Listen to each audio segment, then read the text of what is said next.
สวัสดีทุกคนคลิปนี้ก็พามาเบิ่งวิธีการต้นซิดาสายพันธุ์นี้ก็จะเป็นซิดาสายพันธุ์กิมจูเนาะ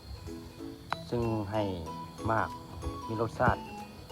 แซ่บเนาะก็เลยเลือกสายพันธุ์นี้อุปกรณ์ของเราก็จะมีประมาณนี้เนาะจะมีเสือกไว้สำหรับมัดแล้วก็จะมีถุงน้อยถุงน้อยที่บ่มีหูเนาะแล้วก็จะมีไม้ทูแล้วก็จะมีมีดเนาะ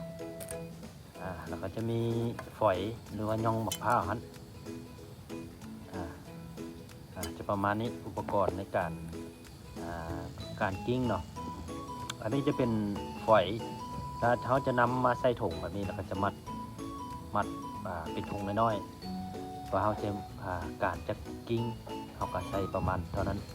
ถุงเนาะตอนนี้เขาจะเฮ็ดอยู่ประมาณ10ปลายถุงนี่แหละกิ่งที่เขาจะตอนหรือว่าการนี่ต้องเป็นกิ่งที่บ่แก่หลายนะทุกคนก่อนอื่นหมดเขาก็จะเอาย่องมะพร้าวนี่ไปแช่น้ำตัวนี้เขาจะแช่ไว้ข้างคืนหรือว่าคืนหนึ่งเนาะผ่านไปคืนหนึ่งแล้วเขาก็จะได้ขุยมะพร้าวที่สามารถเอาไปการกิ้งได้นี่เขาก็จะนำมาใส่ในถุงแบบนี้เขาจะใช้มีดปาดครึ่งหนึ่งครึ่งหนึ่งแล้วก็จะเอาไม้ทูดาบแบบนี้พยายามว่าไม้ทูดาบใส่เพราะว่าเวลาเขาไปมัดใส่กิ่งตอนนะ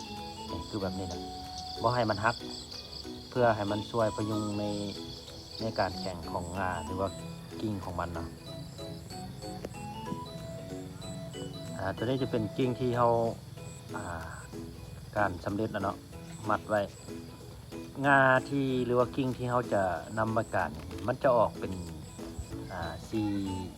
น้ำตาลเหลืองหน่อยนึงนะทุกคนนะบ่ต้องเอาน้ำตาลเข้มเพราะว่าน้ำตาลเข้มนี่มันจะเป็นกิ่งที่แก่ละถามว่ากิ่งที่แก่นี่เขาสามารถตอนหรือการได้บอกก็ได้คือกันแต่ว่าในการออกหากมันจะช้ากว่ากิ่งที่มันอ่อนที่ว่ามันมีกิ่งจะเป็นน้ำตาลปนดำหน่อยนึงนะฉะนั้นเราจึงเลือกการกิ่งที่มันจะออกเหลืองน้ำตาลนั่นนึงอมน้ำตาลนั่นนึงแบบนี้เพราะว่าเลือกกิ่งที่โบแก่นะคน